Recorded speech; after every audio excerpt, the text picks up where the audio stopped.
Hello, everyone, and welcome back to This is a Woman podcast. I am your host, Sophia Lorey, and welcome back to the first episode of the new year. And we are just going to kick off getting right into what is currently going on in regards to girls' sports, women's sports, because there has been a lot of movement, even though we are only about over a week into the new year. And so one of the major things going on is currently at the Supreme Court. And maybe you've seen on social media or heard or even seen from some of our posts that the Supreme Court, SCOTUS, is going to be hearing two bills on the girls' sports issue.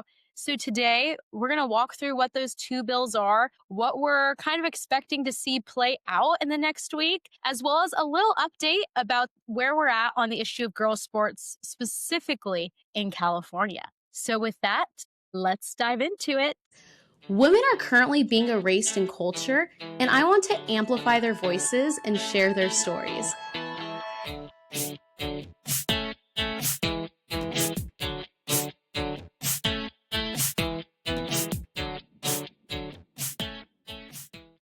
So the cases at the Supreme Court. The Supreme Court on Tuesday, January 13th, is going to be hearing two different cases. We have Hecox v. Little, and then we have West Virginia v. BPJ. Both of these are girls' sports cases. So let's kind of dive through what these cases are and what is happening. Let's kick off with West Virginia v. BPJ. So this case obviously is from West Virginia. And what we're seeing in this case is that West Virginia was among one of the first states to enact laws to safeguard women's sports. So some of you might remember we saw this in California last year. We had Assemblywoman Kate Sanchez and Assemblymember Bill Asaley introduce two Save Girls Sports bills. Unfortunately, in California, the Democrats at the state legislature killed both those bills in their first committee. It was killed on a party line vote. But we are seeing in other states, they are passing these Save Girls Sports bills. So West Virginia, one of the first states to make this law to protect girls' sports. Then we saw immediately after that happened, the ACLU filed a lawsuit challenging the West Virginia law, and they filed it on behalf of males that would want to be in female sports. And so we are seeing that lawsuit play out, and then it makes it up to the Supreme Court. We have Alliance Defending Freedom, who is in this case on behalf of an athlete named Lainey Armstead, who has had to face this idea of playing against boys in girls' sports. Alliance Defending Freedom, they were actually my attorneys when myself, alongside some amazing women, Erin Friday, Beth Bourne, a couple others, we sued a library in Davis, California, in Yolo County because they kicked us out of the event at the library for saying men do not belong in female athletics. Alliance Defending Freedom helped us sue that library because our First Amendment right was violated. We ended up winning that whole situation. And so we're seeing ADF now. In this case, we're seeing them head to the Supreme Court. And ultimately, there's a lot of different things that play into this, but I just wanted to break this down quick, simple, and easy for you all to understand what the major points are here.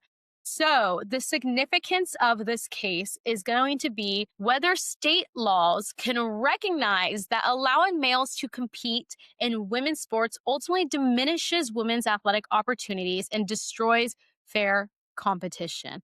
And so that is the decision the Supreme Court justices are going to be making. Does this diminish female athletic opportunities, and can states recognize that fact? And so again, that's going to be heard on Tuesday, January 13th for the oral arguments. But let's kind of talk about what that looks like. We are not going to have a final decision on Tuesday, January 13th from the Supreme Court justices. A little example to explain timelines of how that works. I'm sure the Supreme Court case most people are familiar with is the Dobbs case, which overturned Roe v. Wade. And the Dobbs case had its oral arguments in December, not of this year. I'm giving you the timeline. December. We did not have the results for the Dobbs case on whether or not Roe v. Wade was overturned until June. And so things like this take time. So the oral arguments are Tuesday, January 13th, but we might not know for weeks or months on the decision that the Supreme Court makes here. So that was West Virginia v. BPJ. Something I want to touch on in this case is that some of the female athletes who have had to play against the male athlete, BPJ, people think this is just taking away a trophy from girls or maybe taking away a starting spot from girls. There's so much more harm happening. And, some of these girls have faced sexual harassment due to this male athlete. And I just want you guys to listen to this video clip of one of the athletes that is being represented, of her parents talking about what their daughter has had to face because of this male. It was really her 8th grade season when things started to get worse. She was coming home increasingly frustrated, telling us about mean and then sexually inappropriate things that this boy was saying to her. One day she came home and told me that he was telling her and other girls to suck my D word. This was happening frequently during track practice and in the locker room from a boy who was saying he was a girl. So this was really shocking and alarming to us. What did you do at that point? We had a coach reach out to us actually that same day to tell us that Adelea had lost her competition spot to this boy, and she wanted to let us know that she felt it was unfair. So we told her about the inappropriate comments, and surprisingly to us, she said that she had also heard him say many inappropriate things. She also told us that he had been asking girls for nude photographs during track meets and other inappropriate actions towards boys and girls during the season. She also had a daughter on the team and was deeply concerned, but felt like she couldn't say anything for fear of losing her job. So after this conversation, I was so alarmed. I spoke about it with Adelea and told her that I felt the situation had become unsafe for her and the other girls. And I'll never forget, she said to me after that, "Mom, that's not the worst thing BPJ has ever said to me." And she asked if she could text it to me because she didn't want to say it in front of her little sister who was in the car. So I just felt sick as I read that he had said to her, "I'm going to stick my D word in your P word." Sorry. After we went home and discussed it, we found out that he was saying this to her multiple times, oftentimes walking up behind her and whispering it in her ear, sometimes saying, "or in your A word." So we were just heartbroken that she had been carrying around this sexual harassment. What did you do about it at that point? It literally gives me the chills, and I'm just so disturbed that that is what is happening here, that this is what this 8th grade girls season turned into. Not only did she lose her spot to a male athlete, but now she's facing sexual harassment, having a boy tell her he's going to put his D in her gosh, it's heartbreaking. And it just goes to show that this issue of males and female sports is deeper and farther than just girls losing spots, which even if it was just that, that's enough to stand up against this. But what these girls are having to endure and face is beyond disturbing. And so the fact that the ACLU came in and defended the male athlete and is fighting to have male athletes continue to be in girls' sports is disturbing. And I'm so grateful that ADF and people are pushing back against this. And I want to recognize something just really quickly. And it's this fact that 130 Democrats up from Congress decided to support this male athlete who is pretending to be a woman. 130 Democrats in Congress. Not one of them has made any comment in regards to saying that we no longer support this now that we know that there's sexual harassment going on, that he's telling the girls that he is going to put his D in their P. And that's just, I mean, that plainly shows the world we are living in right now. But let's move on to Hecox v. Little. This case is coming from the state of Idaho, and it has a very similar significance. But let's kind of walk through the background. The background starts with Madison Kenyon and Mary Kate Marshall, two college athletes that were both running track and field and cross country at Idaho State University. And they found out that there was going to be a male competing against both their women's collegiate cross country and track and field team. They were not okay with that. They had to compete against the male. They competed against him. And of course, they lost to him because we have these biological differences. And Idaho, around the same time, to keep other female athletes safe from this happening, they introduced a Women's Sports Act on March 30th of 2020. Again, one of the states that is just a champion for the protection of women and girls, for keeping males out of women and girls athletics. And so they introduced this back in March of 2020. And just weeks after, here comes the ACLU again. They filed a lawsuit attempting to strike down this law and ultimately make female athletes like Madison and Mary Kate be subjected to this unfair competition, unsafe competition. And so at the end of the day, we have the attorneys who are protecting the female athletes. They are going to be arguing that these female athletes deserve the opportunity to play in safe girls' sports.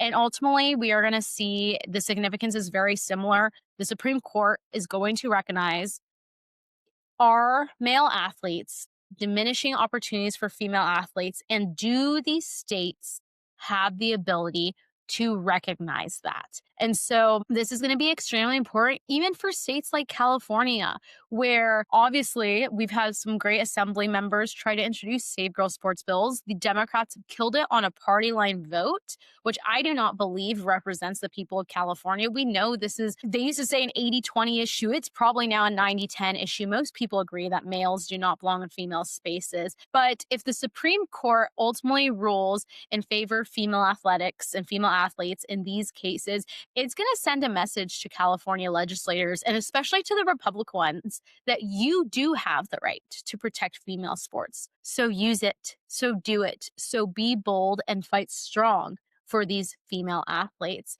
And so again, this is going to be heard on Tuesday, January 13th. You're actually able to all tune in and listen to the Supreme Court oral arguments. Anyone can listen to it. You just kind of look that up online at the Supreme Court, and you can tune in. You can hear everything the attorneys have to say. There's going to be a rally at the steps of the Supreme Court starting at 10 a.m. Eastern time. And so I will be there on behalf of the California female athletes to stand for them, stand with them, and stand to defend them. So Alliance Defending Freedom will actually be doing a live stream where you're going to be able to hear clips from the rally. You're going to hear discussions from attorneys about what's going on. I'll be on the live stream at a point, kind of talking about what's going on there that day. And so that is probably going to be across all of Alliance Defending Freedom social media channels, YouTube channels. I'll be on around 12 p.m. Eastern time, so around 9 a.m. Pacific time for those of you here on the West Coast, if you want to tune in. It is going to be a great time in DC. We also are going to watch the Republican attorney generals throw a press conference about protecting women's sports. There's going to be 9 Republican attorney generals there. This will be on Monday. And so I'm going to be one of the female athletes speaking at that alongside Riley Gaines, Macy Petty, who's with Concern Women for America, who played college volleyball. We're going to see Jennifer Say of the wonderful brand XXXY Athletics. And so there's going to be so much going on.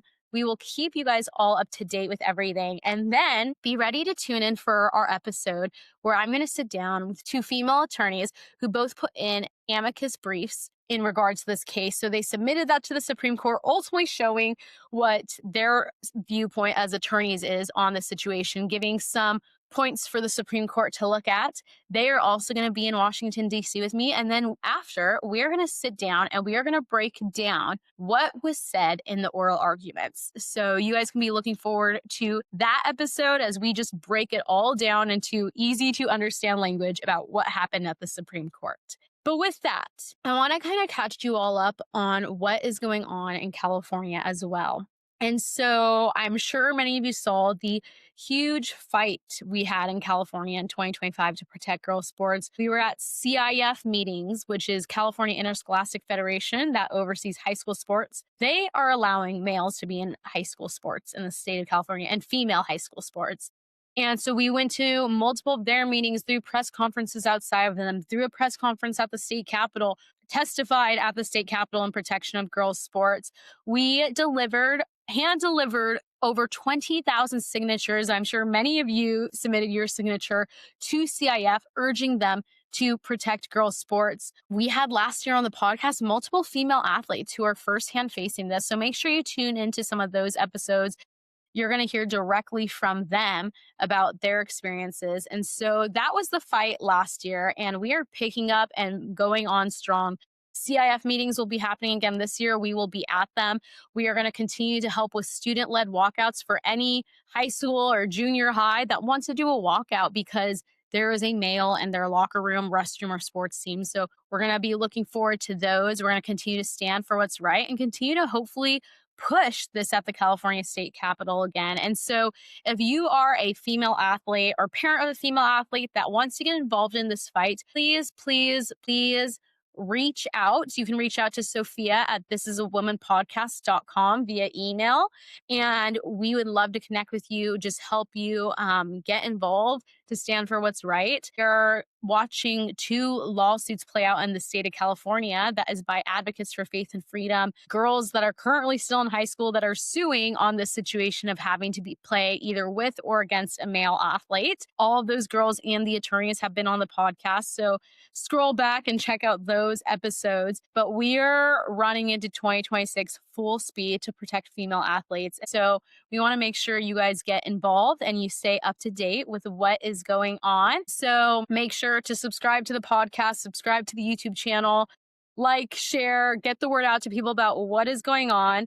But not only are we talking about the women's sports issue on this podcast, we are talking about all things womanhood. So we have some episodes coming up that are talking about the difference between feminism versus biblical femininity. We are going to talk about what the Bible really says about being a woman and what that can mean. And we're going to talk about marriage and singleness. And so there's so much coming up. So make sure to stay tuned in for that. We have some great guests coming up, but we will see you next time.